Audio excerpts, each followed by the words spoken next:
y'all, what's up? Welcome to another episode of Truth Carpet. Y'all are officially in here for season 3, episode 2. I am Simone Loud, one half of LoveLoudd LLC. And I am Unique Love, her best friend, the other half of LoveLoudd LLC. And y'all see this for the first time ever. Ever. Yeah. Why are you getting so close it's to the podcast, video podcast, which y'all been asking for. All right. I hope y'all are ready. I might just like this the whole show. Please don't. You look like it's supposed to be a picture. Anywho, super excited to be doing this today. Even though for me it's probably gonna be a little weird because I'm doing the editing and I'm like, we're recording everything out of order. Yeah, for real. We are officially recording everything out of order, but still super excited about what we have in store for this show. But before we get into it, we have to know, how you doing, girl? Thank you, Wendy. I'm doing okay. If I don't sound like normal, I'm used to this new voice or whatever. It's because like I'm really dealing with, I don't know if it's allergies or what. It's not COVID. I keep getting tested and thank God it's negative, but like the irritation in my ears and my throat right now. So I'm like, please throat work during this podcast. So sometimes my voice will go in and out. Like I just can't talk. And then one time I was talking on the phone with one of my friends, like, hello. And she was like, yeah. And she was like, yeah, she was like, is that your voice? Or are you like faking with me right now? I was like, that's my morning voice, but just keep talking to me. just keep talking to me. It's going to warm up. Don't worry. And it's just like, Grandma, I need you to drink some tea. For real. But I'll be chugging back tea. And it's like when I'm on the medication, like antibiotics and stuff, it clears up. I feel fine. But then my body's like, oh, antibiotics gone. Let's attack her. Like, you know, the commercials with the big mucus bugs and stuff. Yeah, that's like commercial. Yeah, I just feel like they're just having a party in my body, and it's like, please leave. Like, what the heck? Remember that movie Osmosis Jones?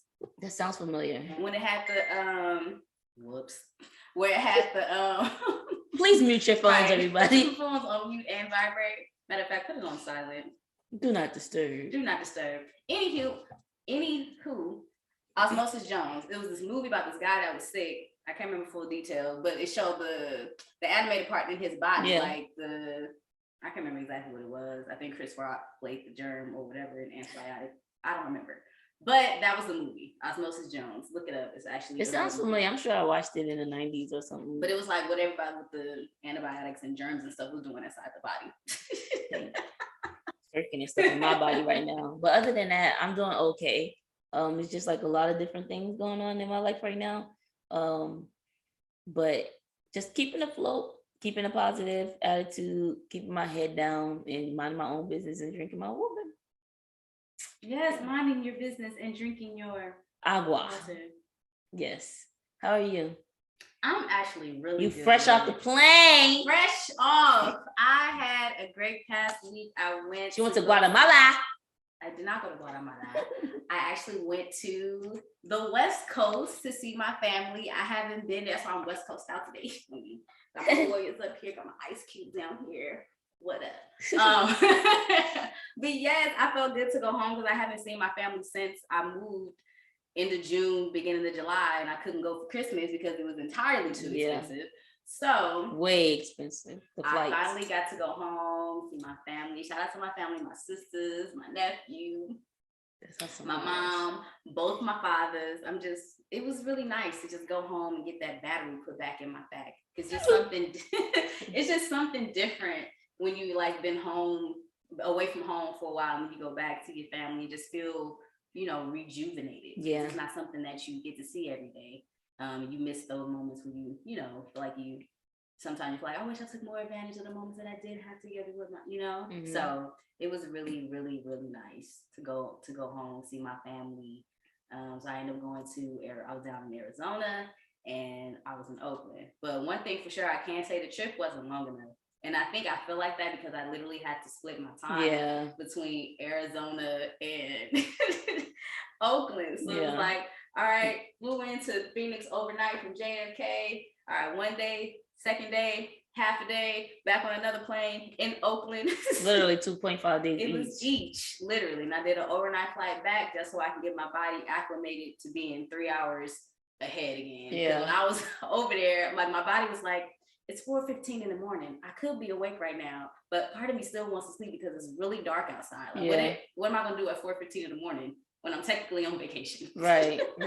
So my body was acting real weird. So I literally slept all day yesterday since I just got back. That's good. To just get my body back in order. But I'm here, I'm live, I'm ready, excited. I know we've done question of the month in person, but now I'm like, this is the podcast. So like, am I supposed to look at her like this or like this? Like, it's weird. Okay, but we here, we doing it, we look good, we feel good. And might I add, before this, we did a nice little body scan, meditation. How you doing with your fingers? Like this, I think. I guess however you want. I keep mine in my lap. Yeah, I did like this. She was like, put your hands on your knees or in your lap. Like, I was saying like this originally. She was like, put your hands on your knees and your lap. I was like, go back to this thing. And I was sitting like this. She was like, sit up straight. Not even gonna lie, sometimes when I meditate, I literally be laying in the bed. Me too. Because sometimes the first thing I first do is says, I want to feel comfortable. So I meditate. Yeah. I don't know. Rise up. Mine is the opposite. Mine is at night. And I lay down and be like, get in a comfortable position with your hands, with your feet touching the floor, and then I'm like, I'm already laying down. Right. Like, then they be like, or if you're laying down, I'm like, yeah, you know, girl, I'm already in bed. Because I do the sleepy time one. The meditations for sleep. I used to do the stories before going to sleep, like listening to stories to help me fall asleep. I used to do that one. Those are good I too. pretty good nowadays. I'm so very relieved about. Well, I'm glad that you're rejuvenated with your battery in your back and had a chance to see your family. Yeah. And now you're ready for taking off for next week. Well, this week, I guess. Right, technically this week, because somebody got a birthday coming up. Well, shoot, by the time y'all see this, my birthday is past, but it's okay. So before we jump into the show, y'all already know what's going down right now. I'm going to give you the rundown, okay? All right, so in today's show, Yaya and I, in our Icebreaker, will be playing a game of concentration, which before we started recording, we found out that we both played this game differently. In two completely different ways, two different songs. If y'all don't know the game, stay tuned into the Icebreaker to find out. If you do know the game, stay tuned in so you can see who's gonna win this competition. Okay. Then coming up in Suite 223, we have a very special guest poet by the name of Jean. He's going to give us a nice piece called The Wealthiest Place on Earth. Can't wait for y'all to hear that. It's a really dope piece. It's a conversation about who he is and the inspiration behind what he wrote. And then we get into a little something else as far as conversation, which transitions us into our hot topic segment with my brother from another mother, Mr. Prince Domonick, where we talk about imposter syndrome. Now, for those of you that are not used to the term of imposter syndrome, I have no idea what it is, this will be a great topic for you to be tuned into. And also, if you do know what it is, I think the conversation will most definitely resonate with you all in regards to what we've been through and stories that, you know, in regards to imposter syndrome. So be tuned in for that. Then we're heading over to our dorm story segment where we are going to read into a couple of stories of people that dealt with imposter syndrome and how they got through it. And then at the end of the show, we are going to give you the announcements where you want to stay tuned in all the way to the end so that you can find out exactly what you need to know, whether it's about a giveaway, whether it's about the question of the month, where it's just stuff that you need to know. And if you miss out, you just won't know. All right? All right. Okay, girl. Now you ready to head over to this icebreaker? Yes. Let's do it.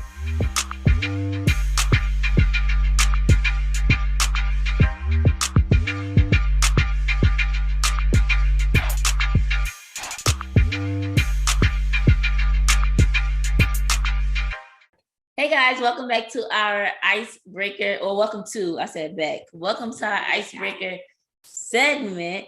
Today we are going to be getting loose with a game of concentration. Yay. But you know, I'm from the East Coast, Monie's from the West Coast, and a lot of things are not the same, which we didn't find out until right before we was about to record this. Right. So I know that okay, so there's like a little, I want to say jingle or like a song that you sing before with a hand clap that you do for the game of concentration. And I don't know if you guys have the same hand clap or just a different song. So I'll say mine first, then Monie, you can do yours, and then we'll choose which one we're gonna play. Okay. Right. All right. Mine is you stand. If it's just one person, it's just you and that person, and you a hand clap. If it's a group, like 3 or more, you stand in a circle and you stand with your hands like touching, like a high five kind of around the circle. And it's like hands up, whatever year it is. These 2000 years sound crazy. So I'm gonna say hands up 95, gonna get names up. And if the topic is boys, we'll say boys, one apiece, no repeats, no hesitations, no demonstrations. Ready? Let's go. Started with Yaya, and then with Monie, and then you go. This is so long. And you gotta go on beat. Like on a that's when you gotta say the person name, you gotta say. It's not like something I need to learn. That was a very long. But if you know, you know. If you know, you know. I don't. So it's my turn to say how your game go in the West Coast. Okay, so ours is a here. No, it's not. here. I mean, it could be. Some people do it like this, or some people do but the beat boom, is boom, tat, tat, boom, boom, tat, tat, boom, boom, tat, tat, boom, tat. Pretty much. And then it goes like this: is concentration. Concentration is the game. Keep the rhythm, or you will be out the game. Starting with colors. Starting with me, blue, and then you go like that. Orange, green, violet. So on the hit on me, you say your thing. Boom, yes, how you do it. Stay on the beat. Stay on the beat. See, ours has less words. Quick and easy to the point. You're on 1995. It's not 1995. It's 95. Hands up, 95. This is how we used to ride. No! Little kids don't say that. I think it feels like the same amount of time, it's just less words. Like the beat and the rhythm of it is the same pace. It seems like if you put a stopwatch, but ours is wordy because you're saying all the rules of the game basically. Like, how you gonna remember that? Keep the rhythm or you'll be out the game. That's it. All right, so we're gonna.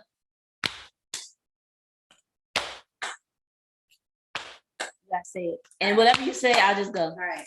Concentration is the game. Keep the rhythm, or you will be out the game. Starting with cars. Starting with me. Tesla. Honda. Maserati. Oop, that's. What's the Maserati? You could have kept going. I don't think that's how you say the name, though. It's Maserati. I said Maserati. I would have kept going because I don't know that topic too much. Want to do another one? I don't know why it came out like that, but yeah, you want to start? I said Maserati. I don't know the song. Concentration is the game. The rhythm, or you will be out the game. Starting with Yaya. No, you gotta give a topic. Starting with schools. What kind of school? Any school. No, how was looking for school? Colleges. All right. Starting with colleges. I'm trying to get you to say your name. Oh, yeah. Concentration is the game. Keep the rhythm, or you will be out the game. Starting with colleges. Starting with Yaya. Seton Hall. UC Berkeley. Park Atlanta. Howard University. Hampton. Florida A&M. Virginia Tech. Wilberforce. Florida State University. San Francisco State University. Wow. You won. Good job. That was a 1-1. Bow. Anyway, if y'all know this game, play this game, you got another version of this game, please let us know down in the comments. Thanks for watching. Thanks for concentrating. Concentrating on this segment. See you in our next segment, which is it is Sweet 223, where Jean is gonna take us away. Take me away. Take me away. Something we were singing the same song. She just don't know the words. Yeah. Bye, y'all. See y'all in the next segment.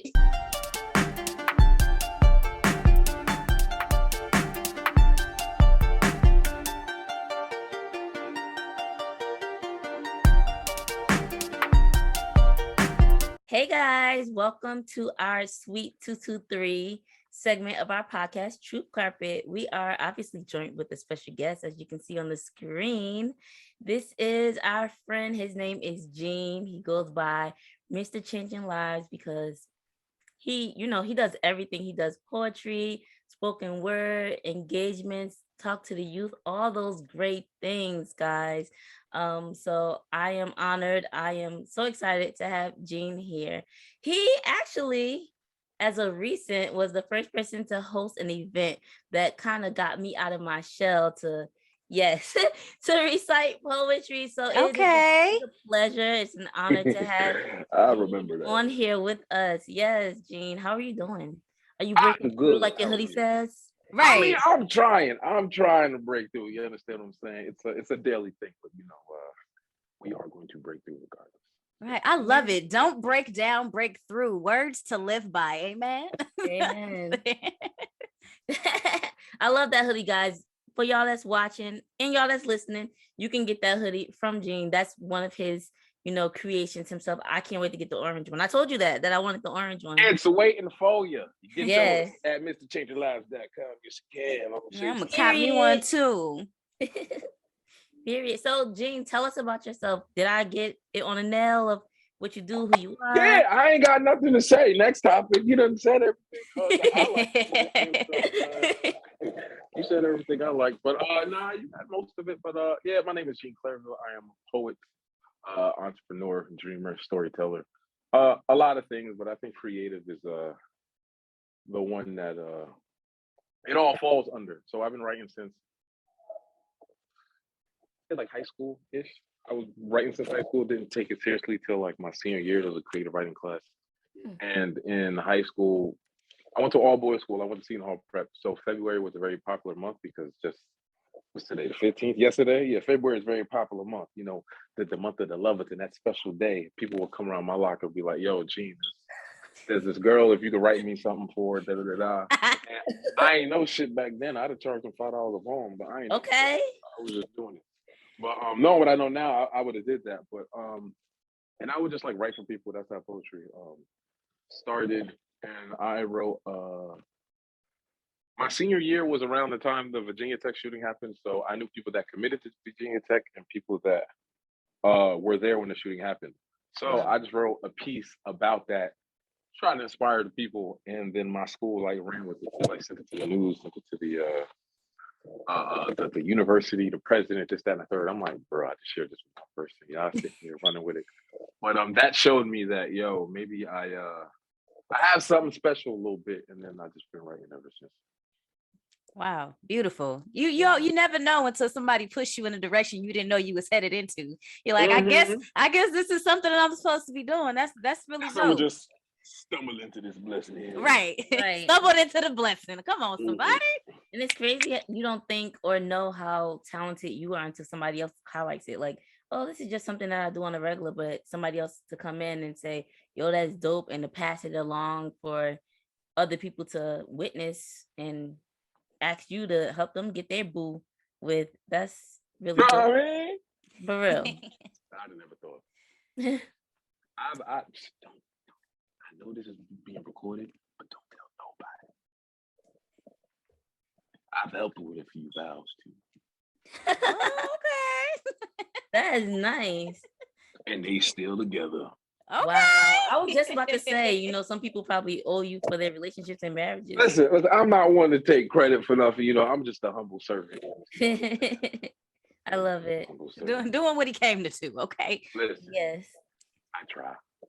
Well, you're doing it. You're doing it. So we are excited because this is our first time having someone special for our Sweet 223 segment. We wanted to do something different this I wanted to say trimester so badly because we were just talking about school. Something different this season and have a special guest for our Sweet 223 segment. So we want to open the floor, open the mic, open the room to have Jean on here to share, one of his pieces. Go ahead, Jean, take the floor. So, I'll share this piece called The Wealthiest Place on Earth. This one is, I would say, responsible for my success. I was just in a place of, I think I was on a bus. I'm not sure. I don't know. Shit was dark at the time, but I think I was on a bus. But yeah, I was just going through mad shit, and I was on the way to school or coming back from school. And I remember writing this piece, and when I finished writing it, I was like, oh, these words came from me. And then I just shared it with people, and it took a life of its own. But I'll share it now. It's called The Wealthiest Place on Earth. I dedicate it to anybody that has a dream, a goal, an aspiration. I'm drinking water out of a wine glass because I'm I love the glass. Right. I got plastic bottles. Right? Fancy at all times, but I'm drinking water out of a can. A plastic bottle, but then I had this in front of me. I'm gonna pour it on there. That's cute. Y'all ready for the poll? Yes, we are. When you are listening, I gotta put my game face on. Ears wide. Let me tell you of a place where abundance occupies the space. Not Africa, where you can find diamonds, is not in the Middle East where there is oil, yet it is placed deep within nature's soil. A place where there are enough resources to leave legacies, but since none of them were acted upon, they are now history. The wealthiest place on earth is the cemetery, where the world's greatest talents, ideas, and abilities lay buried. See, potential is only energy standing still. And for those who let fear overcome their will, like their bodies, their dreams remain still. Many believe that they can tiptoe through life to gain a sense of security, but in fact, they risk nothing, and that's the greatest jeopardy. Do not let your impulse to dream die. Do not let your right to wealth be denied. Do not let your impulse to dream die. Do not let your right to wealth be denied. A person doesn't die when he or she reaches the grave. They die when their dreams do.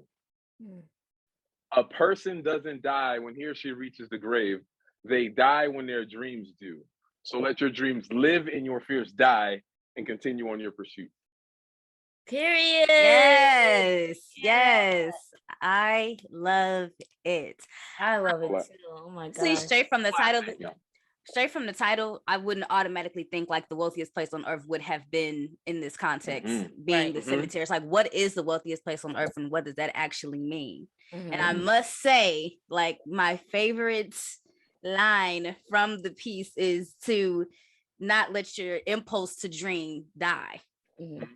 Don't let your right to wealth be denied. Don't this yours. You have a right to it. Like, why allow yourself to not revel in your greatness, or be scared. Exactly. To live out your greatest potential. Everything you want is already out there. It's only you keeping you from getting to it. Don't do that. You're keeping it from yourself. Say it again. You keeping it from yourself. You keeping it from yourself, and it's gonna die with you if you don't do nothing with it. Bye. The thing that stood out for me was we're on this journey with Jean, right? Like, okay, we listening. Where's this wealthiest place? Like, okay, all the adjectives, all the descriptions or whatever. The cemetery. Wait, hold up.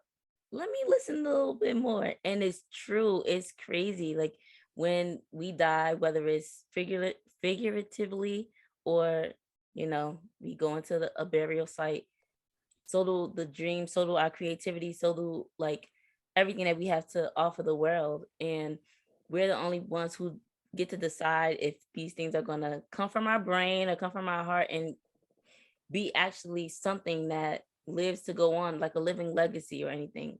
Like Simone said, we all have these ideas of doing things in the world, but who actually puts it into action? Who actually takes that idea and make it happen? And it's a beautiful piece, but it's also like a wake-up call too of, oh, I need to Yes, like, yes. I need to get myself together. I have these great ideas, but they're doing nothing sitting in my head. You know what's crazy about that too? How you said it, wake up. By the time you make it to the cemetery, there is no waking up. Ooh. That's it. It's almost as if you've reached the end of the line, and if you haven't done what you needed to do while you were here to do it, it's all a loss. No one knows. Lights out. It's lights out. Lights out, lights off. That's it. It's over. It's done. It's the buried. timer has ticked. Is done. Right. And also, like, even if you're not dead, if you're like dead with that dream, the lights are off too. Right. Or, God gives us ideas, but he doesn't just give me an idea. He gives other people an idea. What are you going to do with that idea?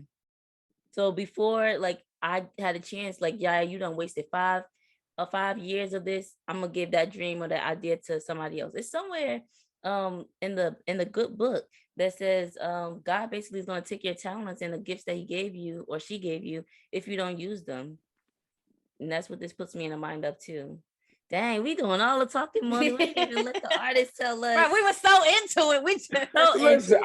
I'm just a fly on the wall. You know, I'm just a fly on the wall. I mean, but yeah, it came from a dark space. Well, I was in a dark space, and I didn't know what the fuck I wanted to do. I was just gotten a school I didn't even want to be in. I don't know what the hell I want to do, but writing was the only thing that made sense, and that's what came out.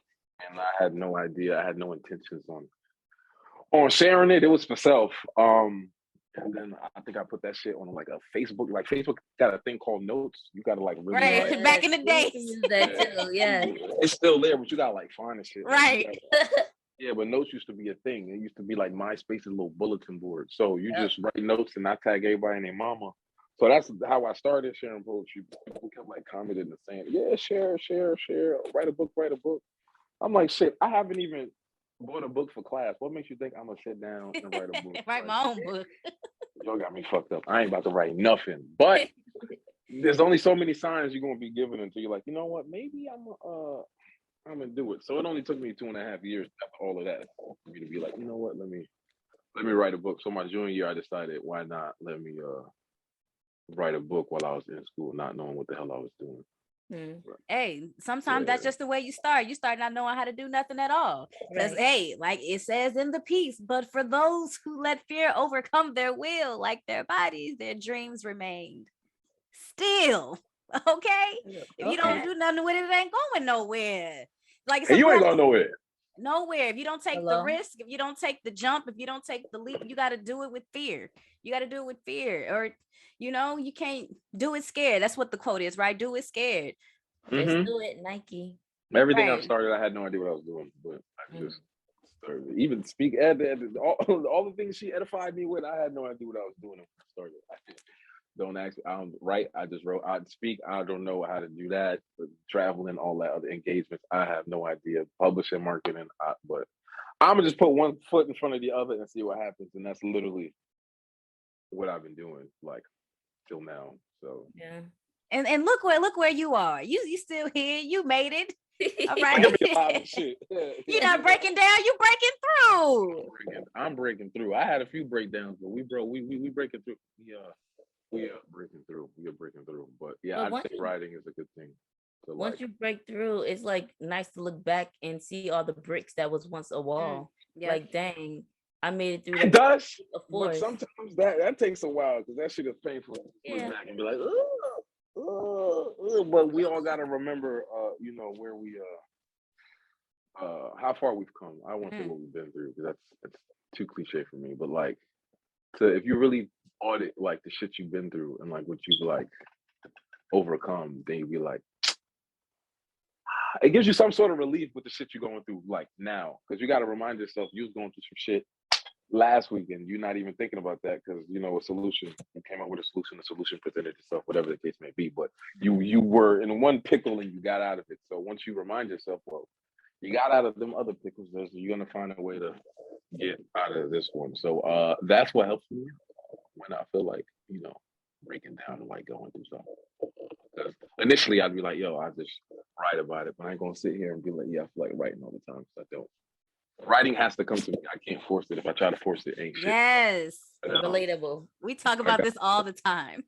Yeah, I gotta let it go. I can be intent. The most I could do is like subconsciously, not even subconsciously, consciously, like make an intention, like, oh, I want to write about such and such, and then let it come to me. But if I sit here and like,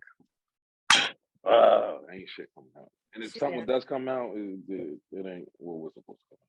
Right. And that can work in so many different situations. Some things you just can't force it. You just have to let it be what it is and let it transform on its own to what it's meant to be. You know, we can't force nothing. If the piece don't fit, don't shove it. All right.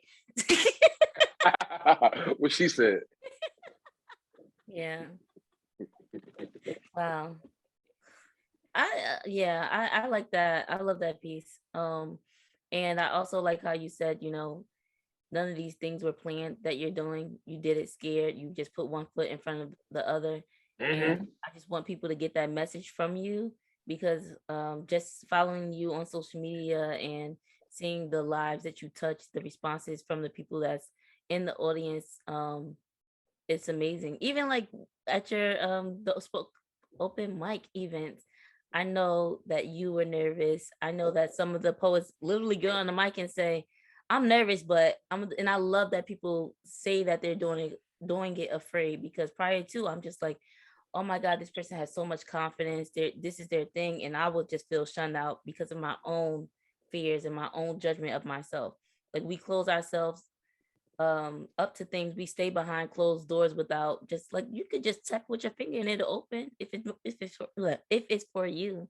So just continue to tell yourself, I got this, or just go for it, because you're not gonna go anywhere if you're just gonna stand there. Yeah, because my heart be beating too when I be at that open mic. My shit be oh, y'all make the shit look easy. I'm like, hello. Because when I get nervous, I got peace. So show me where the bathroom is. That's what I'm saying. So before speeches, whatever. If I listen, when I get nervous, I gotta urinate. So show me where the bathroom is. Usually, they pick me up from the airport. I go to these campuses. First thing I need to know is where the bathroom is. I need to get this out of my system. And after that, I'm like, fine. But as the more I've done it, now I don't get as nervous as often, but it does tend to appear when it feels like it. But when it does, I'm like, where the bathroom? But I be trying to tell people, like, I'm no different than you. I don't bleed different. I don't breathe different. I just had an idea and I acted on it. And if you feel the way I feel with these emotions that I'm sharing, then it might be a sign for you to do the same thing as well. And people don't give a fuck about nothing you saying until they realize you care about them. So once you genuinely show people that you care about, like, you know, what they doing, what's going on with them, and then you like sincerely want to see like some type of change or progress, and they'll be like, it makes sense. But with like open mics, people are just the reason I like open mics is because it's just an area it's a safe space. Yeah. And as an artist myself, that's what I want to call myself. Yeah, it's not all the times I go there to perform, like just to be in the audience, just to see people, because somebody may say a piece a certain way, like, damn, maybe I could get inspired not only by the piece, but how they shared the piece, or how they did a certain phrase, or how they do this and that. So I'm more so like, I need some inspiration from people. Yeah, I said this piece like 2 million times over, and I pray that it touches somebody. Sometimes I'm the one that needs to get touched. So that sounds weird, but you know what I mean. Yeah. We know what you definitely mean. can relate. Yes. Mm-hmm. Fresh out of the water. What I tried to see, like, I ain't know it. Ain't no love. Yes, I love this. This is a great segue, I think, into our next topic in regards to truly embracing and being who we are, all encompassed, and not allowing nobody to tell us who we can or can't be. Because at the end of the day, we tell ourselves who we can and can't be, right? Yes. Period. Either way, you're right. Either way. Yeah. Oh, yes. And before we end this, can you please let everybody know where they can find you? Social media, website, I don't know, phone number. You want to get that out? I gotta see the avatars first before I get that out. But yeah, my website is mrchanginglives.com. That is mrchanginglives.com. Instagram is at Mr. Changing Lives, spelled the same way, MR Changing Lives, which is plural. You can find all my stuff there. Website, you can find all the merch, shirts, canvases. We got it all, whatever type of inspiration you need. If you need a speaker for your business, your school, yourself, and you got a budget, you can do that right on the site. And yeah, so if you were inspired by anything you heard, holla at me. Period. Absolutely. Thank you for being here in our sweet 223. I'm proud of you. Thank you, Jean, so much. Stop. Y'all gonna make me blush. Cut it out.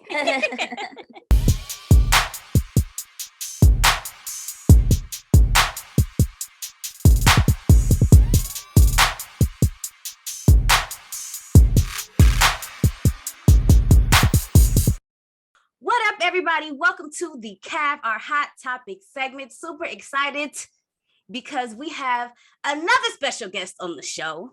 And I have the honor of introducing my brother from another mother, okay? Film director, writer, okay? Getting his swole on in the gym nowadays, okay? Weight loss journey, okay? Okay.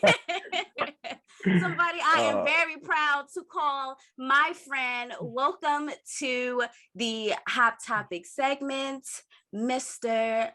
Prince Domonick. How are you doing? What up? I'm doing great. I'm doing great here in sunny California. I'm glad to be here.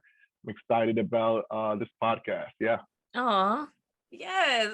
Y'all don't understand. Like, when I say I'm excited to have my brother, right? We go back, 4 flats of the Cadillac, like back, okay? That's that Cali love. Man. Right. It was like we say blood can't make you no closer. This is my brother, y'all. This is my brother. That's right. It's my brother. So you gotta let the people know before we even jump into our hot topic of imposter syndrome, which I can't wait to talk about. Let the people know who you are. Who is Prince Domonick? Yeah, so you did a very lovely job of introducing me. I just to piggyback off of that, I guess I'm a film director, producer, writer. I live out here in Los Angeles, California. I'm from Atlanta, Georgia. I went to Oakwood University for undergrad, which is the HBCU in Alabama. And then I went to grad school at the New York Film Academy, is where I met you, Simone, where we got our master's in Master of Fine Arts in film. Ever since we graduated back in 2015, I've been working out here, did some freelance stuff, worked on a few features, worked at a few production companies with you. Last February, I left the last production company I was at, and I decided that I'm going to really focus on myself and working on my own production, something I was tired of working for the man. And, Okay. And okay. we'll get to that a little later. But yeah, I wanted to really start focusing on myself, and I realized that if these white folks can do it, I can do it myself too. And I was, I'm tired of making other people richer while I was just stay stagnant. Right. So, come on. Yeah. Come through with the message. Already. Yes. already bringing gems. Okay. Yes. I'm loving what I'm hearing. I am impressed. And it's crazy because what I'm thinking in my head goes right along with the topic. It's a lot of times that we don't give ourselves credit for the accolades that we have, and just hearing you run down this list, I'm wondering if you are as impressed with yourself. Like, dang, like sometimes I find myself doing that, like, dang, I did all that. So I'm just sitting here like, okay. I'm trying to be good. I'm trying to not say I have to today. remind myself sometimes, because some days, I literally have to go on my own website, or I have to watch some of my old stuff and realize, oh, wait a minute, I've done some really dope stuff. Like for someone my age, I've accomplished a lot. Yeah, I'm not where I want to be yet. I will get there, but I sometimes have to remind myself that I'm a pretty talented person, and I got vision, I got goals, and I can only count on myself to get there, because if I'm going to wait on white Hollywood to get me there, I might be waiting for another very 40 very years. long time. Wait for somebody to try to give you the key or the access when you can just go ahead and create your own. Right, Yep. right. Yes. Yeah, so thank you for being here. We're excited to have you. Obviously, Simone can't stop smiling over there. So we're excited to have you as our special guest for our CAF segment of our podcast. Today, we're going to be talking about imposter syndrome. And the first question, of course, is to just jump right into it with what that means. What does imposter syndrome mean? So do you want me to read off the definition, or we want to go for it. freestyle? Okay. Okay. So imposter syndrome refers to an internal experience of believing that you are not as competent as others perceive you to be. While this definition is usually narrowly applied to intelligence and achievement, it has links to perfectionism and the social context. Right. I definitely suffered from imposter syndrome, and it's a daily struggle sometimes, that I overcome, and I am overcoming. But I would say in my career, it wasn't until after grad school and really going into the heart of Hollywood, going into I guess I would call white spaces, or primarily white spaces, where I felt for the first time in my life that maybe I didn't belong, or I started doubting myself. It was crazy. When I was at Oakwood University, and I started a production company when I was in college, undergrad, which that was over 15 years ago, which that production company is. Yeah, I went there last year, and to see what something that I planted, a seed that I planted over 15 years ago, when these kids were probably in kindergarten, that production company is thriving still. They have a multi-million-dollar studio that they built, and this is all stuff that I started. I had a vision when I was a student in school, and I wanted to go after it. And being that I was at an HBCU, we didn't have much, but we had passion, and we had each other, and I had a sense of confidence being around our people, that really helped me, do things that I probably wasn't even ready to do. I wasn't ready to run a production company when I was, 21 years old or 20 years old, but they encouraged it. And so that level of encouragement, that level of confidence kind of helped get me through when I left my Black spaces and went into Hollywood, and felt for the first time, oh, wait a minute, I'm not as good as I thought. Because in college, I thought I was doing the damn thing. And for that, during that time, and what we had, the very limited resources we had, I was probably, I was that guy. A lot of people, they came to me for everything. However, I was a big fish in a small pond, and then coming to Hollywood, you realize that you're a tiny embryo in a huge ocean. And so it took some learning experiences, took some humbling experience, some very humbling experiences, going into these spaces where I know that I am qualified, know that I am good enough, but sometimes I don't feel it because the way I'm talked down to, or because I'm having to now. Before I was able to, I have an idea, let's just do it. Now I'm having to ask permission, and I'm having to not just ask permission, I'm having to convince to sell it to somebody else. Right. Why I'm worthy, why they need to buy into my idea, why I deserve to be at this table. And it got discouraging many times. It got very discouraging many times. I remember, I guess that was when it really started hitting, was when I worked at Anonymous Content. When me and Simone both worked at Anonymous Content, and there would be many days where either I would be on a desk working for a producer or a manager or something like that, and I'd get talked down to, and then we had to bite our tongues Because it's just like, I'm not used to being talked down to this like this. Like, I'm a grown man. Like, Yeah. you're not about to, but you gotta bite your tongue, which is cool. Because sometimes you do have to be put in check, whatever. And it's but then sometimes it's just like, man, that was high key disrespectful, but you gotta bite your tongue, and then that's from your superiors, but then you also have your peers, people who are equal to you, and we would often see some of the lighter skinned people who were probably younger and less qualified quickly advance past us, Mm. And so that also gets discouraging too, because it's like, wait a minute, I've been here for X, Y, and Z. I've been here for this long time, and this person just came in 2 weeks ago, and now they like, and then you start wondering, is there something wrong with you? Is there something wrong? Is there something wrong with me? Like, and that played a big role into a lot of my mental health issues that happened, that I would have while I was at Anonymous, after leaving Anonymous into my next job, and even after I left my next job. And it wasn't until I kind of I'll get into it. I don't want to jump the gun. I don't know what questions you're asking next, but yeah, I would say that's where my imposter syndrome really started. I can go into detail. I got some stories. Yeah.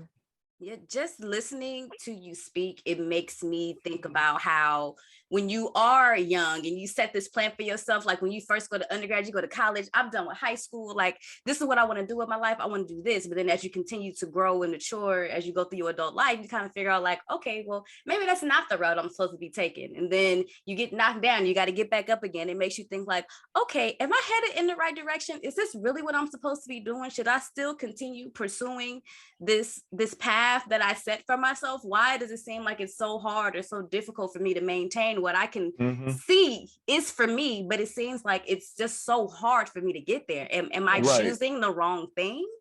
Like, are my dreams inadequate? Am I aiming too high? And I think in situations like that for myself, I know I felt like an imposter in many rooms, just being there and being of the minority and sitting there trying to figure out if, are they looking at me because I am the only Black woman in the room? Or are they looking at me because they feel as if what I have to say is of substance? Or if they're looking at you in a way where it's almost like you are here because of like affirmative action, like we're just trying to fulfill a quota. Right, we're trying to fulfill our quota to make us look diverse. Trying to make me feel as if I am important, but you really don't want me here at all. Right. You want the company to look diverse, and you want us to seem diverse, but but you don't want our voice. All right. You want to use our stories, but you don't want to use our voices. Exactly. Excuse me. Exactly. How does that work? So yeah, just continuing to like play like my own life story in my head as you speaking, and then thinking about how I got to where I am now and how my whole mindset has completely changed in regards to who I am and where I want to go and who I want to be is nowhere near where I was a year ago, 3 years ago, 5 years ago. Just being able to grow and change and understand that we have to realize that what we want to pursue and what we want to go for, there's no wrong in that, and we have to believe that we are worthy of the things that we want. Right. And I would say also putting like I am now putting more value into people and spaces that value me more. Before I was like, oh, I want an Oscar, I want a Grammy, but now I'm like, you know what? I'm gonna start putting more value into an image award. I kind of want an image award. I want a BET award. Let's start putting more value into the spaces and the people that value us more, rather than value into these places that for people that don't really care. Like, of course I would want an Oscar. I'm not going to complain if that comes, but instead of me putting more value into trying to chase them, maybe I should be looking more into the places where people want to hear my voice. People want to see what I have to offer. Right. Yeah. While listening to you guys, I'm hearing the imposter syndrome coming from the external. But for me, it's more internal.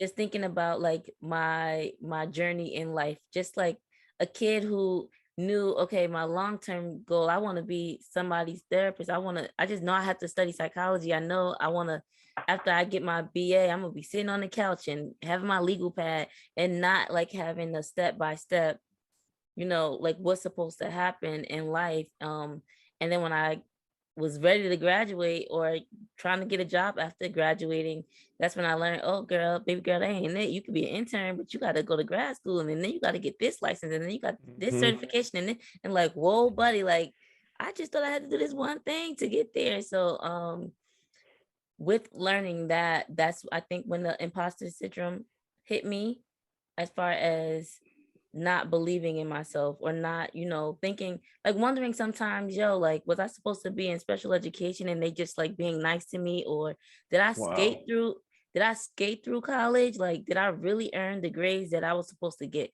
How did I make it? Like, are my answers really right? And the teachers are just saying like certain things to me, just to make me feel good, but maybe they're cackling behind my back. And the problem is that I worried so much about what other people had to say. I worried so much about the criticism of what people might think of my journey, opposed to just being okay with not knowing things, or having the confidence in myself to speak up about what my answer is and be okay with possibly being wrong, just wanting to be right all the time. And one other thing that I noticed you guys saying is basically being a token inside of a room. I've always been in spaces where either the blacks and whites were equal, like approximately, at least we had like the sprinkle of people of color, but they helped us balance out. So I never really felt like the odd person in the room, but I always felt like in my head, just like the least competent person. Like, am I really deserving to be here because of like my education and things like that? And I think like a lot of times, like I said, I felt like I was skating through things and wondering if I really earned these things when it comes to my job, like being a therapist, when it comes to my artwork, when it comes to like different things that I create. And I'll have my friends like boosting me up, like, oh girl, that's dope, you should sell it, blah blah blah. I'm like, she's just saying that because she's my friend. And then people that work with me, they're just saying that because they work with me. Like, I would just tell myself these things. And now the funny part of the person who's the opposite, which is a white person, it took a white person for me to realize, oh wow, everything that my friends were saying, everything that my coworkers were saying was true. Because like I said, I felt like my mom, of course, my best friend, of course, my friends, my coworkers, they're going to be nice to me because they want me to feel confident about myself. But it finally took for somebody who was basically a stranger to me, to say, yo, like, you're mad dope, you're like top 10, top 3, if I can say, of out of the people that I've consulted with and worked with as therapy, with therapy. But I just need you to be more confident. Do you ever notice that every time it's time for you to give an answer or response, you always say, I'm not sure, but I was thinking this, but, or you wait when the room is silent for everybody else to speak up, and then you'll say something and it's the right answer. Why don't you believe in yourself? Why don't you just speak up? And I had to like literally sit back and sit with that and work it out with my therapist of like, yo, like, I am dope. I am confident. I mean, I am knowledgeable. I'm just not confident. And that's my imposter syndrome, where I don't feel like I equate to the greats or the people that's good enough. Like, I'm just silencing my own talents and silencing my own competence, where I'm just like shutting myself out. Like, I can never be able to get any type of award for what I do because I'm closing myself off. I could be making so much money selling the art that's in the storage because I'm too shy to sell it. Like, it's so many things that I can be doing, but I'm closing myself off. So that's my imposter syndrome. Wow. I believe that, well, let me reel it back a little bit because I want to say something else first. I think in regards to like some of my experiences in regards to imposter syndrome, sometimes reels from like how I was as a child, like me being the oldest child and always making it seem as if I'm the example. I have to get straight A's. I had to go to college. I had to make sure that, you know, XYZ was done. And like, I was the firstborn, and I was almost like I was being molded into like the ideal child. Right. Like, she's going to go to college. She's going to make it, whatever it is she's going to do, she's going to do it. So through school, I'm striving to get A's and B's. And I feel like I took that over into me, like into the workspaces. Once I started actually working, I feel like I tried to overcompensate for things when I felt like I just really, really wanted to do a good job and saying yes to things that I probably should have been saying no to, or not speaking up for myself because I don't want to come off as like riling up the workplace or making it seem as if I don't really want to be in this space. I had to learn how to speak up for myself, because there's been many situations where I was like, no, I just don't want to deal with the conflict. But now looking back at it now, I'm like, you most definitely should have said something. Why wouldn't you have opened it? Because I didn't want to stir the pot. I didn't want to the black woman in the office that's making a big fuss out of something. But in actuality, I should have actually opened my mouth, stood up for myself, and flipped that whole office around and had them look at the situation from a different light, because they were absolutely wrong for what they did to me. Yeah, I already know. Yep. Yeah. I wonder why we feel like we have to bite our tongues in those spaces. Like, yeah, I get it. We have to respect the person who is like in a higher position than us and everything, but what's right is right and what's wrong is wrong. And there's a clean way to say what's right, but it just sucks that I feel like it's us, like the different shades that's on this screen right now, that feels that way. Because I don't think the white people hold their tongues as much as we do. And like, I used to always say I'm biting my tongue so much that it hurts, like that it's bleeding and it's killing me to do that. But I wonder why we feel like we have to do that. And these systems, quote unquote, that's set up to support us, like HR, the union, all these things that's supposed to be helping us, we're still like, as Black people, afraid to reach out to them for our support, That's what they're supposed to be there for. I know for me, I've been guilted into silence sometimes of being told that, oh, you talk about race too much, or you talk about like stuff, like I talk about race too much, and I'm like, well, if it's still a problem, I'm gonna talk about it. But then sometimes I'll be like, well, am I talking about it too much? Maybe I should keep silent. Maybe I don't want to bring up this issue right now, because I don't want to seem like I'm, trying to purposely cause confrontation or make people feel that they're prejudiced, make them feel like they're racist because of their prejudice. And I regret that too. Like Simone said, sometimes I look back now, man, I wish I would have brought that up right then and there at that time, or I would have brought this to HR, or I would have checked that person, because in hindsight, it's just like, shoulda, coulda, woulda, but I did. Wow, this is some good information. But before we move on to the next question, is there anything anyone wants to add? It is actually, because I want to say, in regard to the spaces where I did feel as if I was suffering from imposter syndrome and feeling as if I didn't deserve to be in those spaces.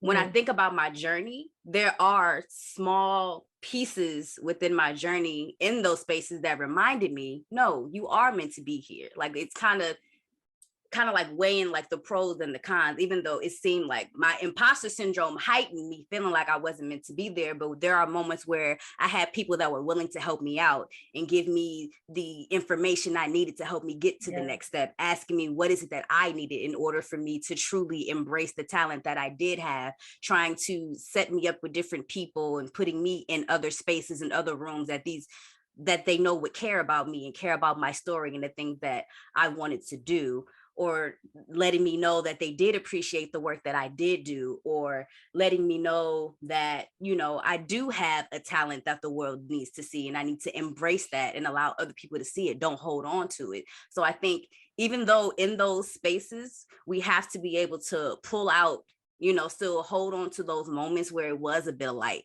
because sometimes the darkness can try to overpower, you know, those, what we're going through. And it's so hard to really see like the good that's still happening within that, because everything happens for a reason. Some people hate that saying, but I really do feel like we are put in certain situations just to help us grow and transform into the people that we are meant to be. These things have to happen to us in order for us to become who we're meant to be ultimately. Right. Yeah. Right. I agree. And for me, I agree with you, because I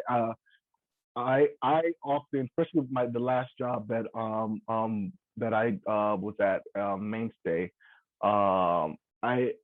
when they let me go, I was let go basically last February, and I always knew that this is not going to be, you know, this is not my final resting place. Like this is not the end all be all right here.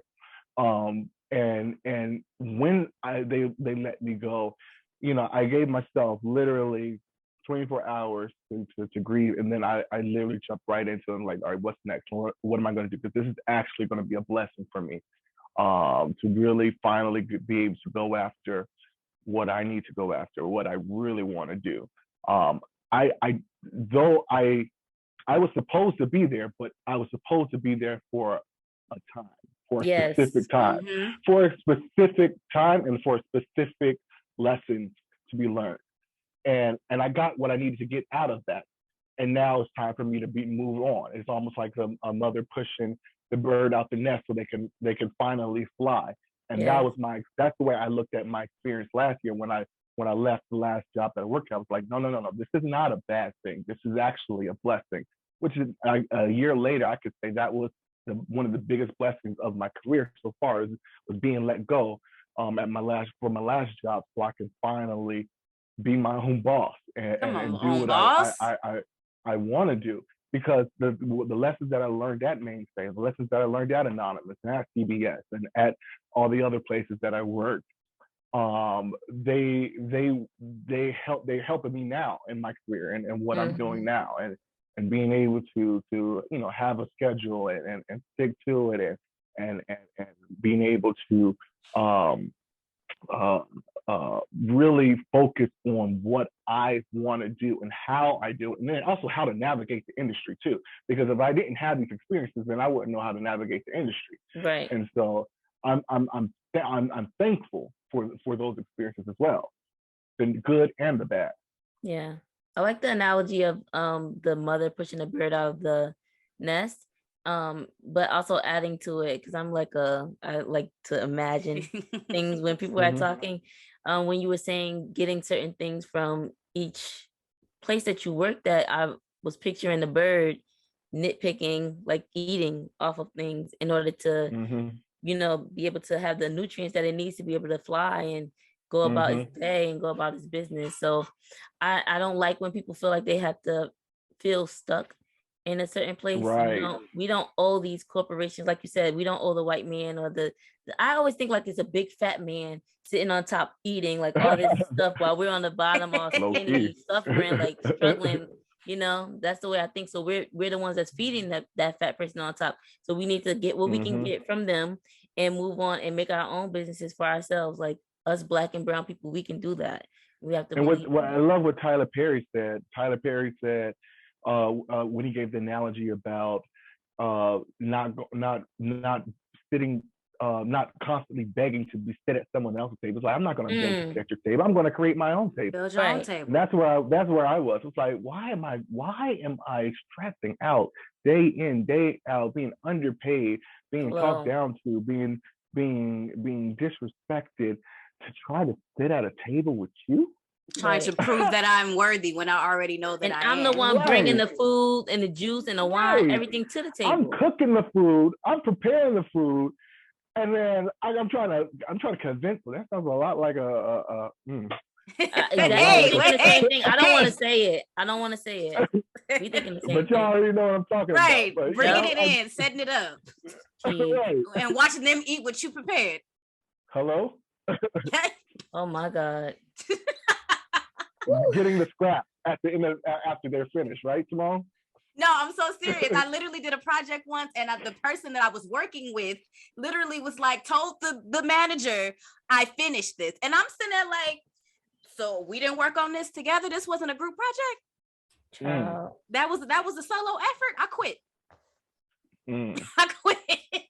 I quit. But no, story for another day, but yeah. Right. Wow. Oh my God. But what I'm wondering now is, do you think social media has an impact on imposter syndrome? Like, we spend a lot of time, whether we consciously know it or not, on social media. So do you think that's like putting people in the quote unquote dark places that they feel or feeling less than? Absolutely. I don't care what industry, what type of person. Mm-hmm. If you are looking at something or somebody on social media and trying to figure out why do they have that, or how did they get that, why am I not there yet, that comparison, they say comparison is the thief of joy. Like, if you're going to constantly sit there and looking at other people and how they got to where they got, and even though social media ain't really showing you how they got what they got, they just showing you that they're there, like, you're going to continue to constantly find yourself in a place of, damn, I'm not sure if I could do that. It's definitely, social media is it's a blessing, and then it's also a curse. You know, it's like, especially depending on the field that you're in, because like you need it, but then you also it also can really affect your mental. I'm going through it right now. Sometimes now that I'm branching or I'm expanding some of my business and my career goals, more fitness stuff now, and you know, I'll be a certified personal trainer in a couple of weeks when I finish my courses. Okay.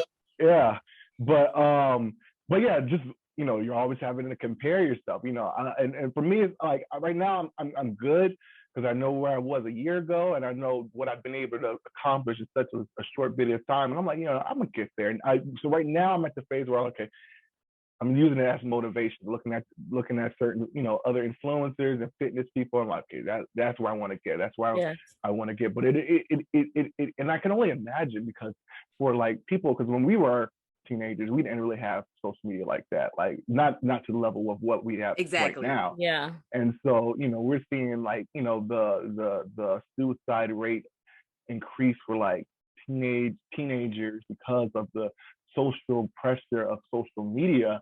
And I'm like, wow, because I'm 30, I'll be 33 next month, and I feel social pressure sometimes through social media. So I can only imagine what a 15-year-old might be going through, having to feel like they have to live up to a certain, you know, lifestyle online. It's rough, it's hard, but then at the same time, when things are good, and you want to share it, and you want people to know what's going on and stuff. So it's a blessing, it's a curse. I don't know where the fine line for it is. But yeah, I think it's something that we're this new media, so we're still trying to navigate it and figure out how it's going to work in the long run for everyone. Exactly. Yeah, I agree. I think social media can be a bully, or it can be your best friend. There's some negative things that's out there, and there's some positive things that's out there as well, but it's also depending on our perspective. I notice for myself that when I'm happy and joyous, then I tend to see the happy and joyous things, but when I'm sad and in a rut, then that's when, you know, those are the things that I'm seeing. But those aren't the only things that's really on there. That's just what I'm paying attention to at that time. Right. It's all about perspective. And I didn't always talk like this, because it's easier for me to point the finger and say, oh, social media is the cause of this or whatever. Yes, it adds on to it, but I'm the one that's in control. Nobody got a gun to my head. Right. Thank God, to say, hey, scroll on Instagram and see what other people are doing and see where they are in life and look at where you're at and compare it. No, that's just something that I'm subconsciously doing. Like, dang, she got a Lexus. Dang, she got a condo. dang, they got and it's like that self-comparison going on to when we were younger, right? Like we didn't have social media, but we had aunties and grandparents in our ears. Hey honey, what you want to be when you grow up? How you gonna get there? And then in middle school, I remember making fake birth certificates and marriage certificates saying, oh, when I turn 18, I'm gonna have my husband and I'm gonna have my kids by 25, and I'm gonna have this, and like setting up this timeline for ourselves that we're now is social media comparing ourselves to other people that's in the same age range. They may be in separate careers, but it's like, yo, she playing with $1,000 on Coinbase and I only got $10 on Coinbase. Like, what am I doing wrong? Like, what's wrong with me? Did I choose the wrong route? So it's yes, it's comparison out there because other people are, like Monie said, putting their joyous moments on the screen, but we don't see the struggles that they have. We know our own struggles and we know our own praises. And let's not get it twisted, because sometimes people might be looking at us too, like, man, because we only put the good stuff on. Exactly. So they might be looking at us the same way, like, wow, we want what they have. So it's always, so in life, there's always going to be that level of want and that level of desire. But it's also, we have to remember that you are in the place that you need to be at the current place that you are, right then and there. Because you know, I would love to have 1 million followers and be an influencer and this and this and that, but I might not be ready for that right now. You know, I might not be ready for that, because when I get that, maybe I'm going to want 10 million followers. I'm going to be wanting, and I want more. Right, you're always going to be wanting more, and you're always going to be like, right, you know, $1 million for me right now sounds amazing, but what if I get $1 million and that's the only $1 million I have, and I'm going to be constantly like trying to figure out where's the next million, where's the next 5 million? I need 10, like you know, oh man, he got 10 million, I only got 1 million, and that's constantly always going to be the case. That's the capitalistic society that we live in. Right. Absolutely. I think if people get a good balance of it though, and like look like an introspective and say, okay, don't blame it on social media, but what about myself too? Because like you said, some people do look at us, and I'll say all three of us and whoever's watching, you too, and say, oh, I want to be like you, I want to be like them. And like you might look at yourself like, oh, I'm regular, like the lady, I don't really follow celebrities or too much, but the lady who used to be Miss America or something, who just committed suicide not long ago, you might look at her like, damn, she's so beautiful, she got this, she got that, but you never know what's not being shown or what's, and nobody saw that coming. Nobody saw that coming. And so when that hit the world, it was just like, wait, what? Wait, she's like basically perfect. Like, what you mean? Exactly. And that might have been too much for her. That might have been too much for her. We don't know. Right. Or she could have wanted more, and she could have felt like she could have felt, despite all of her successes, she could have felt like she had to reach the level that she felt like she was at, and that could have been like, we never know what people are. We just have to stay focused on our own path, because stay in our own lane, because sometimes we're always trying to be top in other people's lanes, and we're not supposed to be in their lane. Yeah. Oh, I said this once. I can't remember exactly how I said it before, but I recorded a video about the quote, comparison being the thief of joy. It's like, you have to embrace your own story. You know, you're writing the chapters of your own book. Now you may want to be inspired and look over at somebody else's book and be like, oh, that's pretty dope, I like how they did that. You know, be inspired to continue on your own journey, but you can't live nobody else's journey but your own. You have to continue writing your own book and continue growing and striving as a person that you are and who you want to be. You can't be nobody else but you, boo. Right. You can't be riding a bike wishing that you were riding a bike on the HOV lane on the 405, right? You're riding a bicycle, but you want to switch. You want to hop over onto the 405 on a bicycle. Not happening. You're not ready for that. Definitely not on the 405 either. Right.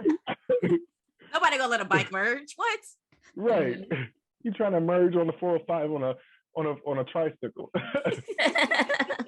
Know your lane. Yes. Right. Anything else on this question? Oh no. I'm no. Question is settled. Yeah. Okay. Well, I did want to touch on the best friend part. So like there's of course, the negative thoughts and everything that comes from social media, but I don't know if it's coming with age or just the time that we're in, that there are some good things out on social media now. Like people remind, like the other day, I wish I had the post in front of me, but there was something about basically what I said about the timeline. We created these timelines, but there's nothing set in stone that says by this age you have to have this, and by this age you have to have that. And I love the reminders of Oprah didn't start this until she got that, or like I was listening to Steve Harvey and I never knew that he was homeless before he got to the point that he was at. Everyone knows about Tyler Perry's story. So it's so many different people's stories, whether they got to the same ending or whether they had their own journey. It's so many different stories that makes it unique. You could have to find your own song, your own rhythm, your own book, your own lane to be in. And that's the only way that you'll get there, because if we're all in the same lane, it's going to be overcrowded and nobody's going to get anywhere. Right. And I don't like traffic. That part. Hello, right. Especially that LA traffic. Keep Right. that. So how do we get out of the traffic? How do you overcome or manage your imposter syndrome? I can honestly say it's embracing my journey. I had to remind myself over a long period of time and going through my own being in my own dark space, that I am at the right place at the right time. Like I had to understand that I was going through what I was going through in order to grow into the person that was meant for me to be. Like how I said earlier, the person I was a year ago, 3 years ago, I'm not that same person. And I am confident in the person that I am now. Where I am right now, the me 5 years ago wasn't ready for this. Mm-hmm. Right. So I am proud of the person that I am and the woman that I am becoming, because where I see my life headed, I know for a fact that I'm going to get there, and I'm just going to keep continuing to pursue the things that make me happy. That's another thing. I'm doing things unapologetically without worrying about what anybody really has to say about it. I really don't need you to believe in my dream. I need to believe in my dream. Right. I need to invest in me, and I will be surrounded by those who are going to be on this journey with me. You can fall off wherever you please. You don't have to come up here with me, because I know when I go up, I'm pulling up others that deserve to be here too. Like, and I know it's other people that I'm associated with that's on that same wavelength. Like we are here to help each other. And it's a matter of mindset, changing the mindset and understanding that when you believe in it, it's really true. Like when they say you a kid, you believe it, you can do anything you want to do. As a kid, you're like, yeah, but as an adult, it's kind of like, no, I'm living and breathing that truth. Yeah. Right. And for me, it's trusting the process. It's trusting. It's trusting. When you're convicted, you know you're supposed to do something. You gotta just trust the process. It might take longer. Don't put a timeline on certain things. Sometimes you just gotta take certain things day by day. Have short-term goals. Rather than saying by this time next year I'm going to be a millionaire, because that might not happen. You can try. So don't get it twisted. It's very much possible, but taking it day by day, not comparing yourself to other people, and then also knowing being real with yourself. Knowing, did I really put in as much time as I should have put on this? And did I really go as hard as I really should have gone on this? Because there's days today, even now, where I'm like, man, I did not do everything I was supposed to do on my agenda. I'm going to have to push that to tomorrow. But I probably could have. But I it's really about going that extra mile. And if you look back in hindsight and you know that, okay, I probably didn't go the extra mile on most days or last week, so I can't get mad that I didn't win a race that I didn't push hard for. If I didn't earn it, I can't get mad that I didn't receive it. Right. And exactly. So sometimes you gotta be. Don't let other people be your judge. Sometimes you gotta be your own judge. Where you have to set the standard. You have to set the goal, but then you also have to set the mark, and you have to set the pace. Because when you realize that, okay, and it helps you be, I guess for me at least, it helps me be a little less angry with myself when I know, okay, I did not go as hard as I should have gone. I did not do everything I should have gone. So I can't be mad at nobody else but myself. I can't blame that person. I can't, because if I would have did everything I should have done, then maybe it could have happened the way I expected it to, or I wanted it to. So what am I going to do? Am I going to complain? Am I going to mope? Am I going to give up? Or am I just going to go harder next time? Yeah, you gotta put go yourself harder. in check. You gotta put yourself in check sometimes, because nobody else, especially if they don't care for you, is gonna do that. Right. Because they're just gonna drop you. They're like, at a certain point, people are just gonna be like, okay, whatever, and they're gonna let you go, and they're just gonna when you become of no value to them, they're gonna let you go. But how much value do you have to yourself? You have to put more value into yourself, and that's where I'm at right now. I'm like, I gotta start putting more value into me, investing into, and then part of investing into yourself could be financial, but it could be just your time and your energy and your willpower. Investing that into yourself on a daily basis is what's really going to get you to that next level. Absolutely. Come on, somebody. Can I get an amen? Yes, I wholeheartedly agree with everything that you're saying. For my answer, I'm thinking back to the negative, or the way that I displayed it as the negative is caring about what other people think. But there's a certain, like, those people who matter to me is what will help me to overcome. So like Simone, my mom, my nephews, like, and you know who you are if you're watching. I don't want to go down the list of everybody, but people who love me and genuinely care. Like those times that I wanted to give up, those times that I had suicidal ideation, those times that I felt lost and I didn't know who I was and where I was going in life. Those are the people who came to my mind when I was going across that bridge to work and wondered, damn, should I pull over and just jump right now? No, because then how miserable will Simone's life be for the rest of her life that I decided to do that, not just to myself, but I'm doing that to other people, So those same people who encourage me, they're putting a battery in my back to keep going and to remember who the F I am at the end of every day, even the days that I decide to be lazy. Like, it's okay to have a lazy day. And my friends tell me that. Yep. And I don't, like I think on, the podcast, or it probably was a conversation that I was like, I felt like the bummiest of bums. And I got on Twitter and everybody was being the bummiest of bums. They was like, this is a relaxing day. I'm chilling. But it was crazy because I needed that confirmation from everyone else, or quote unquote, I thought I needed that confirmation from everyone else to be okay with being a bum. But yeah, like the positive confirmation from people who I genuinely care about and they genuinely care about me, that helps me. But aside from that, it's therapy, being involved in therapy and getting to the root of, why am I not confident? Why do I care so much about what other people think? Why don't I see myself as dope as I am? It's something that's coming from that Lil Yaya. And that's why Simone knows that I got Lil Yaya. Oh, it's not going to show because I was about to say ain't nothing there.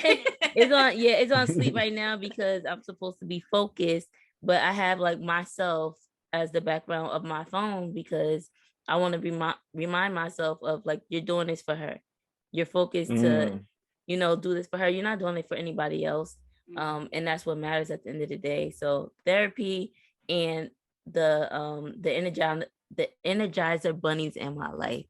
That's what helps me to overcome and manage my imposter syndrome. And I'm glad you mentioned just putting value into the people that really are looking up to you and looking to you, or rooting for you. Because sometimes I know, especially when you're younger, when we're younger and we're in college and we're starting off a career, we always want to impress the wrong people. Yeah.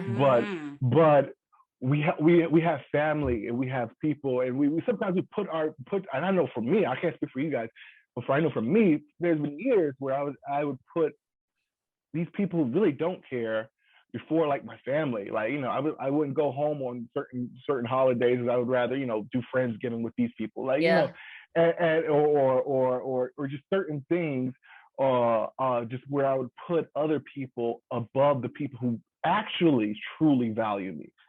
And now that I'm a little older, I'm like, I'm always in Atlanta now. I'm always going back. I'm going back to Atlanta next week because it helps energize you. Yeah. Being around the people who actually want to see you succeed. Because every time I go back and I'm around these people and they, despite my failures, despite where I'm at in my career, they're still proud of me, Still proud. And that is energizing. Like to be around people that no matter what, you might have fallen down, but you just got back up and they're still proud of you. Okay, Donnie. Joe Blow off the street that you just met last year, they're not gonna be proud of you when you fall and get back up. They're just gonna be like, okay, get back up again. But your family, your support system, the people who have been there from day one, your day ones, the people that will actually be devastated if you left this world. Not the people who might do a little post or R&P. Hello. on social media, and that's as far as scrambling to try to find old pictures of y'all. Right. Not I need to find a picture. You ain't had a picture with me since fifth grade. The people that would literally, it'll change their entire life if you left this world. Those are the people that we really have to use as our energy to be able to, especially in those days when we're feeling low and we're feeling like we haven't gotten there, because when you pick up that phone and you talk to them, they'll always bring you back up because that's real love, Yeah. That's and I'm learning now that I'm a little older to invest more time into those people, because at the end of the day, they are what matters most. Absolutely. Ooh, y'all about to make me emotional.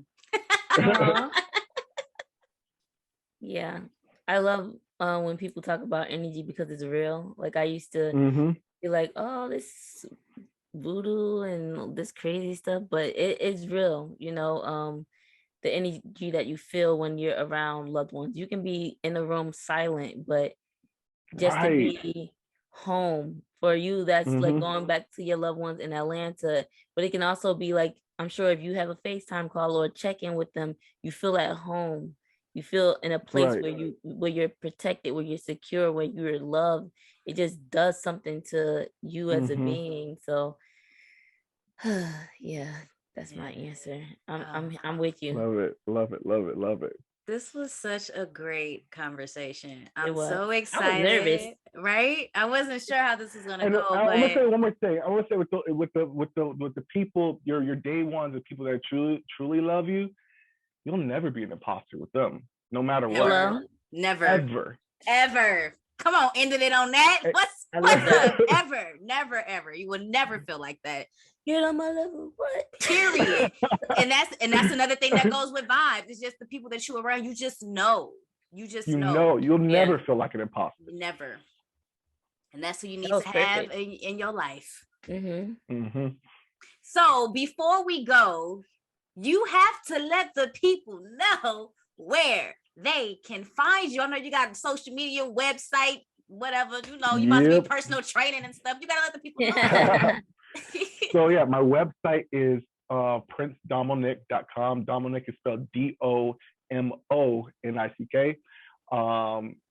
And then my Instagram is Prince_Domonick at Prince. Yes, it's at Prince_Domonick is my Instagram. I'm not much of a tweeter, so I'm gonna have a Twitter, and I think it's the same thing, Prince_Domonick.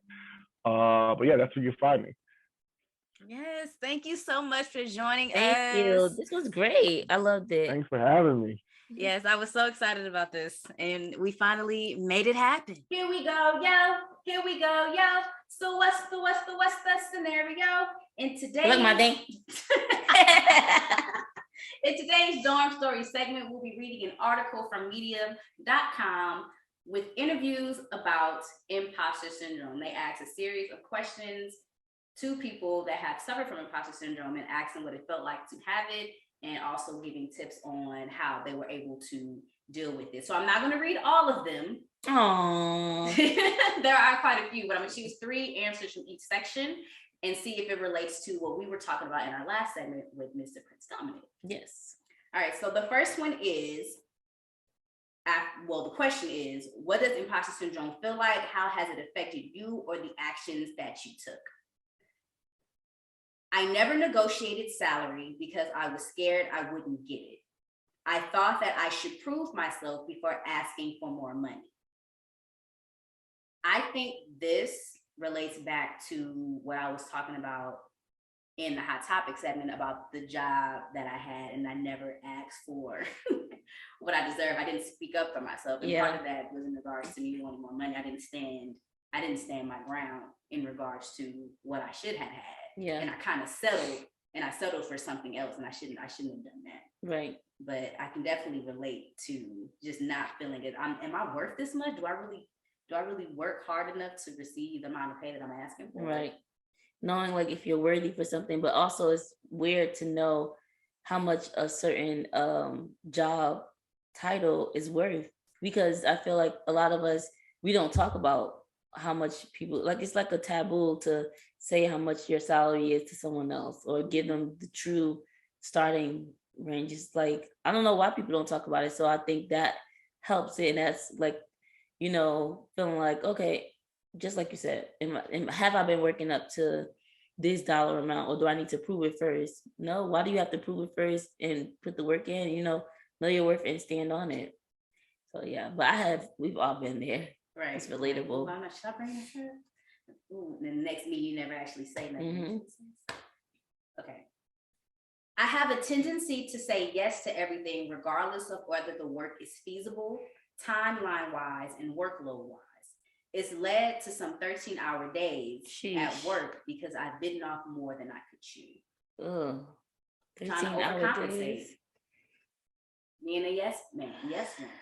Yes, I'll do that. I have no problem doing that. What else do you need me to do? I can do it. And sometimes trying to be an overachiever doesn't really equate to you getting that promotion that you want. Sometimes people could just be using you, knowing that you're so quick to do it. Yep.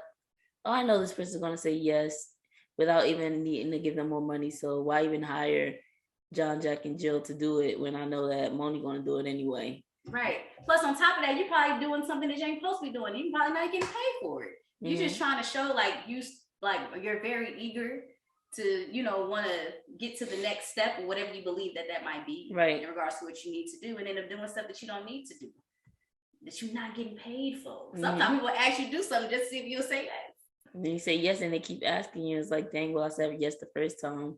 Or you think, well, dang, maybe this is going to put me up for the next position, and you're still scared to say anything. So closed mouths don't get fed. You got to speak up for yourself. Exactly. And then you're tiring. Like, what the hell? Like, what's going on with your work and life balance too? If you working 13 hours a day, like, I hope they ain't got no kids on it. But even if, like, where's your life for yourself? Right. You get so endowed, like, into work, and who are you at the end of the day?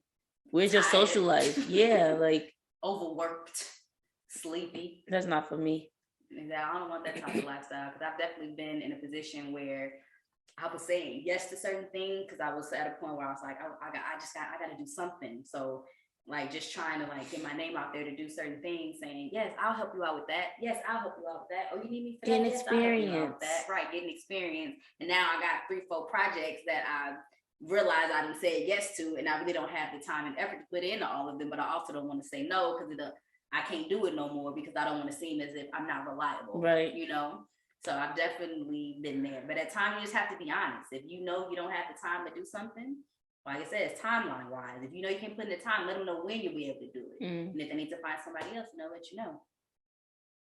All right. And don't feel bad, because some people will be like, well, I'll just ask John to do it. Or I'll just ask Becky to do it. Okay, let them ask. Like, it's the tone and sometimes that they'll say it, but don't, feel bad, because then if you have all these projects that you're doing, how are you really giving it your all and 100% in the task? So I would rather have one project that's like gleaming and like really beautiful, like perfect, opposed to 5 and it's like mediocre, and it's like, oh well, this isn't all my work. This isn't my best work. It's just because I had so much going on. Right. So take this one. Take your time on this one. Didn't even finish that one.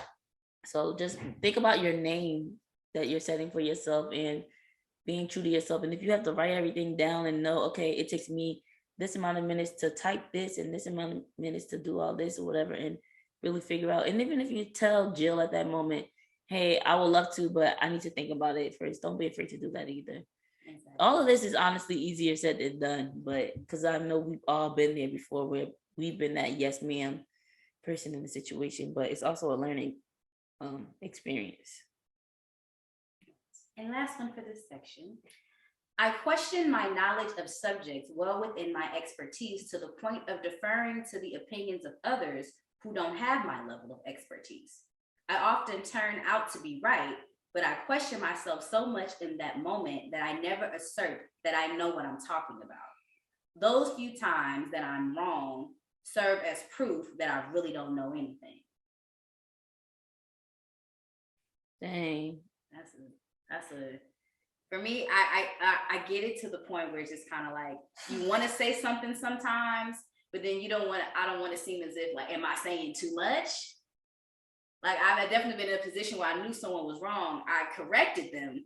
And once they realized I was right, there was no apology of anything. Like I put this information in correctly. This is what it says.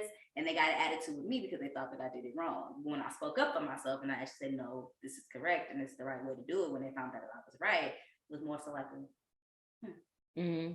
opposed to like, oh, I apologize for making the mistake of, blaming you for something that was actually done correctly. Right.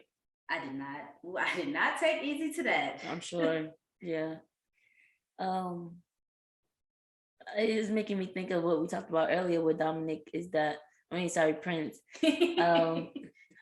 That confidence, like knowing like, yeah, I know my stuff, opposed to questioning myself about the expertise, especially like they said, that person is not even knowledgeable in that. So it made me think of, for me, I studied certain things in school, but I never studied art.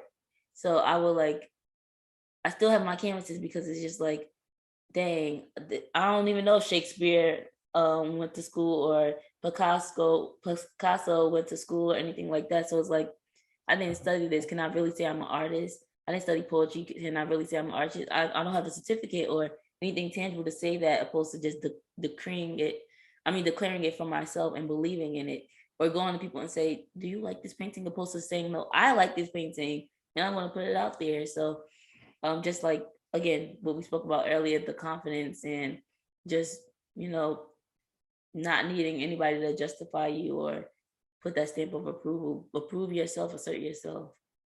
Assert yourself. Message. Okay, now we're going to go down to the last section that is giving tips on how to handle imposter syndrome. So I need these tips. One is, actually, this is the one.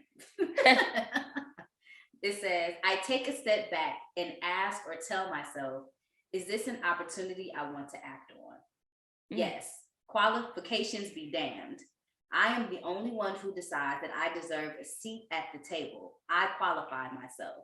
The real catastrophe is not having the courage to do it. It's me walking and knowing. I also recommend writing all of your wins in a journal and draw strength from those memories and moments of self-doubt. I like that.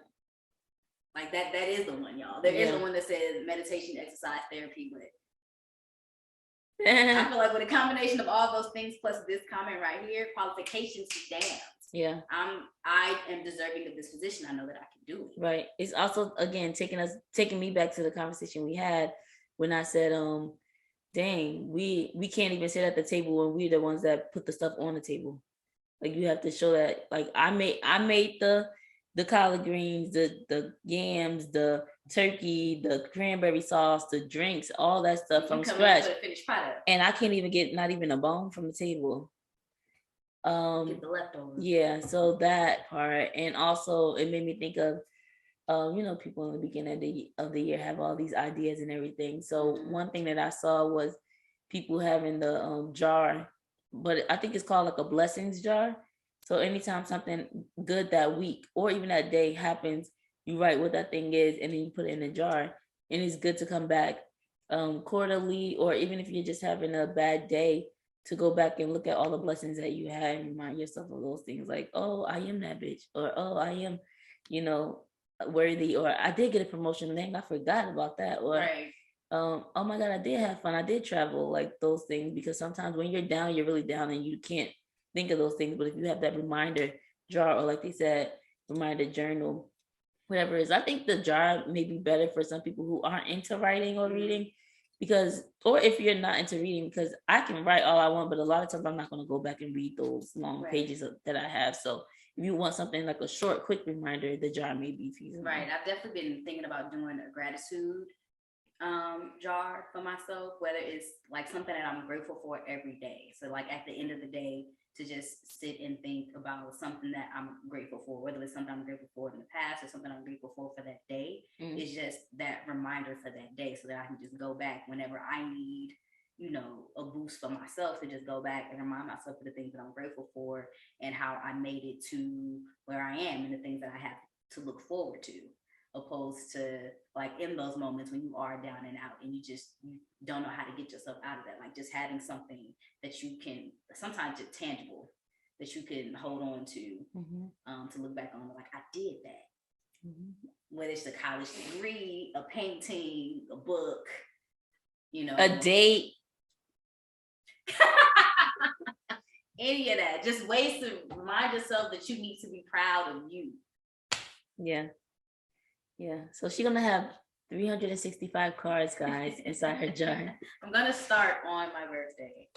That's cool. I use my birthday as a new year too. Like when I have the savings, like $1 for this week, $2 for the second week, or whatever, I start on my birthday as a new year. It's the start of the true new year. Yeah, period. Okay. 22, all about you. March 3, all about me. Baby, Monie. That is the end of our Dorm Story 7. If you can relate to anything that we said or anything that you want to add, go ahead and comment right down below. And before we go, we got to give y'all the announcements. I'm going to look back at this like, why did I make that face? It's time for announcements. It's time for announcements. It's time for announcements. It's time for announcements. All right, welcome to the announcement segment, everybody. Glad you made it here. You made it through the entire show, and now you're here to find out what you need to know. Okay. So our first announcement, of course, we want to thank our special guest for coming on. Just like we said, this is the first segment where we had a poetry guest for our Sweet 223 segment. So thank you so much, Jean, Mr. Changing Lives, for joining us during this segment. Right. It was actually more than I expected. Right. I set it off for season 3. Right, like I thought it was gonna be okay. He comes and shares his poem. He gives his inspiration before, and then ta-da, that's it. But it really was like, yo, this is really juicy information. It's like, okay, like it's giving what I didn't expect, but I'm keep it coming. Keep it coming. So thank you, Jean, for joining us. Y'all don't forget to check him out, follow his social medias. We're gonna put all that stuff in the description box down below. We also want to thank Prince Domonick for joining us, her brother from another mother, for coming to us joining us with our Dorm Story segment and just sharing all his business, all his personal business, so that you can learn and reflect, and that we can learn from each other as well, from situations that we've gone through, that hopefully made us stronger. And even in those moments that it made us feel weak, you know, before your wounds can heal, it's going to be broken and torn and not like fresh, but you know, you grow through things, and it'll make you a better person and heal on its own. Yes, amen. And hopefully it may inspire some of y'all to be vulnerable and open about situations you've been in that actually qualifies as imposter syndrome. Right. So, and you have ways to deal with that now if you didn't have an idea of how to get through it. So definitely shout out to both of them. Both segments just flowed into one another. It did, like, unexpectedly. Like we didn't say, okay, Jean, this is the topic, so come with this poem. Like it was just, you did. That's what I'm about to say. You did. Universe be knowing. It be knowing. Universe be. Well, I wish I had like some sage right here. Like, I'm doing the album coming soon, y'all. Album coming soon. Right. And our next announcement is, we want to announce our BBG winner, aka Black Business Giveaway winner for the month of February. You answered the question, you followed all of the rules, And we would like to give a big shout out to our girl, our sis. Big sister to wrong, Courtney. Miss Courtney Ray. Congratulations, Courtney. You are the winner of so many great prizes. First of all, you're getting the LoveLoudd journal. Then you're getting some eyelashes from the Lash Bar. Yes. In Atlanta. Coloring book from Keep It Vertical. Keep It Vertical. You're getting a candle. Wait, this candle is not a regular candle. It's a body massage oil candle. So you can light that thing, put that thing on yourself and moisturize, or you can massage somebody else. However you want to do it. Yes, and we want to thank Victoria for providing that from the Central. Well, before both of their names are Victoria. What? So Victoria from the Central Society is donating the candle. Victoria? And then we have Fit with Vic, which is the other Victoria, providing a package for workout sessions with Courtney. And then we also have, dang, this is a long list. We have some oils, some hair oils that's being provided. I'm acting like I was putting it in. From Deshera and her business, the Black Beauty Organics. And then we also have body butter from DeQuasia. She's offering that from her business, For You Body Butter. These are like, dang, can I win? That's what I'm saying. Like, these some shoes. It's like every year the prizes get like better and better. They are nice. They are nice. For those of y'all that didn't participate, you gotta wait until the next competition. But congratulations, girl. Congratulations, girl. We can't wait for you to get it and let us know how you love the product. Yes. And our next announcement is our March question of the month in honor of Women's History Month. It is. Actually, I need to look, y'all. We're being real here. What words of wisdom did your grandmother give you? That's what we are asking this month in the March question of the month.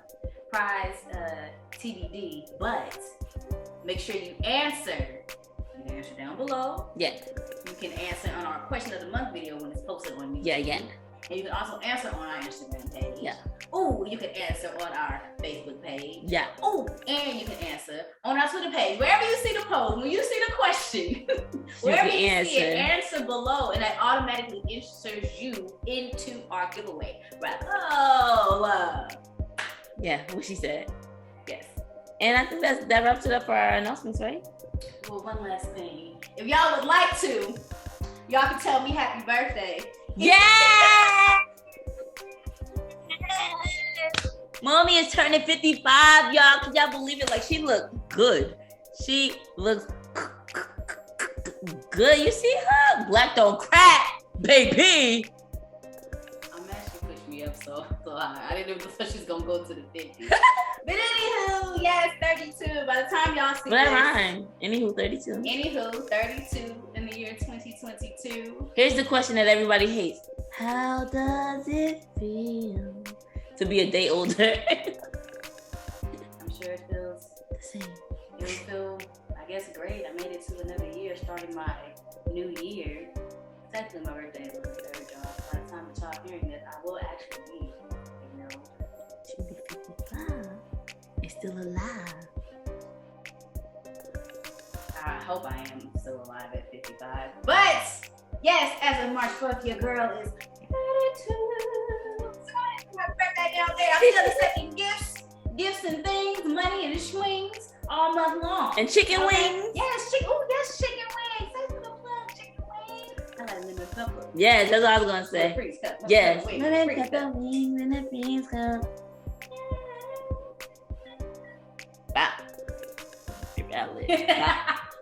But other than that, that's all I have. Girl, do you have anything else? Stay black. Stay proud.